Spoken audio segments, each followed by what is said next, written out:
কাজের টাকা এবং পাট চাষিদের ন্যায্য মূল্যে সরকারিভাবে পাট কেনা সহ 8 দফা দাবিকে সামনে রেখে কোচবিহারের জেলা শাসক দপ্তরে অবস্থান বিক্ষোভ করে স্মারকলিপি জমা করল কোচবিহার জেলা বামফ্রন্ট। মূলত বামফ্রন্টের সকল শাখা সংগঠনের নেতৃত্বরা এদিন উপস্থিত ছিলেন। এই স্মারকলিপি প্রদানকে কেন্দ্র করে কোচবিহার জেলা শাসক দপ্তর কার্যত অবরুদ্ধ করে রাখে সংগঠনের সদস্যরা। পুলিশ প্রশাসনের উপস্থিতি ছিল চোখে পড়ার মতো। জেলা শাসক দপ্তরে 3 জায়গায় ব্লক পিকেটিং করে আটকে রাখা হয় রাজনৈতিক সংগঠনের কর্মীদের। অনন্ত রায় বলেন, রাজ্য সরকার শুধুমাত্র কেন্দ্রীয় সরকারের দিকে আঙুল দেখালেই চলবে না, তাদেরও 100 দিনের টাকার ক্ষেত্রে দায়ভার গ্রহণ করতে হবে, কারণ রাজ্য সরকার আর কোনো হিসেব কেন্দ্রীয় সরকারকে দিচ্ছে না। এছাড়াও সিপিআইএম জেলা সাধারণ সম্পাদক অনন্ত রায় এই বিষয়ে কি বলছেন আমরা শুনে নেব।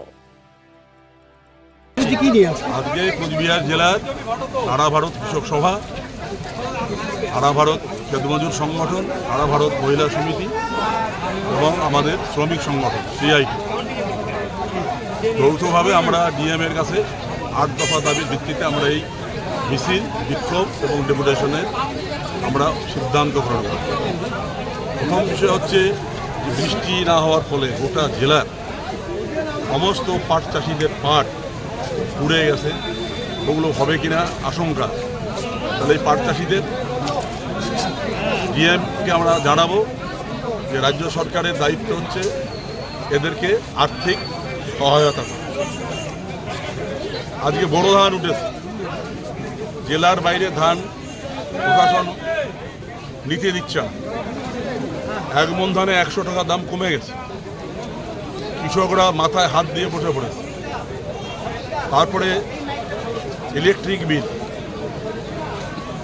মমতা ব্যানার্জি গোয়েঙ্কার কাছ থেকে যে নির্বাচনী বন্ড 4,000 কোটি টাকা নিয়েছে, তার বিনিময়ে পার ইউনিটে 3 টাকা করে বিদ্যুতের বিল বাড়ানো হয়েছে অঘোষিতভাবে।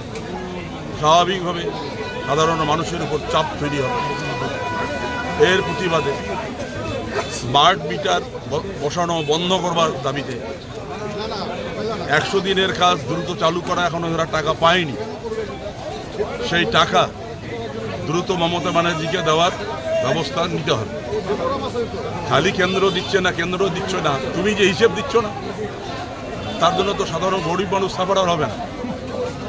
এর প্রতিবাদে এবং আজকে আমরা উদ্বেগের সঙ্গে দেখছি এই যে বংশীবদন গেটার, যার মাথার উপরে মমতার হাত আছে, আজকে বলছে গেটারের পতাকা বাড়িতে টাঙাও, আর তোমার কত বিদ্যুৎ বিল বাকি আছে 1000 টাকা আমাদের গেটারদের দাও, তোমার বাড়িতে কে লাইন কাটতে যায় সেটা আমরা গেটার দেখে নেব।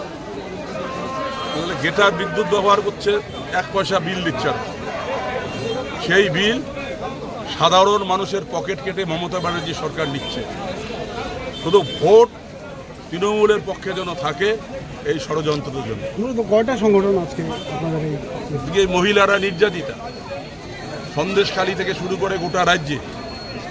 এবং আমরা অবাক হয়ে গেলাম আমাদের জেলায় কুন্ডিবাড়ি তুফানগঞ্জে এক মহিলা থানায় ডায়েরি করতে গেল, সেখানে পুলিশ, মহিলা পুলিশ নেই, তার চুলেই মুঠি ধরে যেভাবে তাকে গাড়িতে তোলা হয়েছে, তার উপর শারীরিক নির্যাতন করা হয়েছে। এটা কোন পুলিশ, কোন আইন শৃঙ্খলা?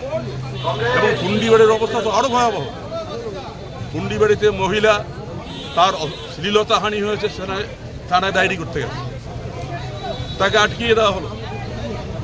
তার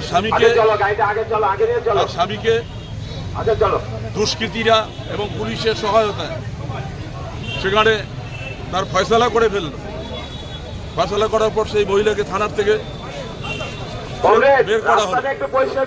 এবং দেখলাম পরের দিন কুন্ডিবাড়ি এই যে নেতাজি ভবন, পুলিশের আধিকারিক এবং যারা এই মহিলার উপর নির্যাতন করেছে সবাই মিলে পিকনিক খাচ্ছে।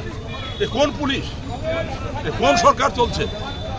আমাদের মহিলারা এসপির কাছে ডেপুটেশন এসেছিল, এরকম এসপি ইতিপূর্বে আমরা আমাদের জেলায় দেখিনি।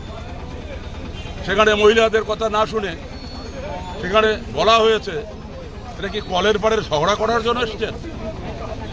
এই ধরনের মমতা ব্যানার্জির যারা চটি চাটা, একই ডিএম, একই এসপি আমাদের কুচবিহারে এনে কুচবিহারের শান্তি শৃঙ্খলা গণতান্ত্রিক অধিকার, গাঁজা চাষিরা বহাল তবিয়তে গাঁজার চাষ করছে, এসপি জানে না, ডিআইবি দপ্তর নেই, তার মানে ওখান থেকে যারা গাঁজার চাষ করছে পুলিশের লোক, তার দালালরা গাঁজা চাষিদের কাছ থেকে মোটা অঙ্কের টাকা নিয়ে তারা গাঁজা তার ক্ষেত আজকে নষ্ট করছেন। এই পুলিশ দিয়ে আইন শৃঙ্খলা গণতন্ত্র রক্ষা হবে? এর জন্যই আজকের এই ডেপুটেশন। আচ্ছা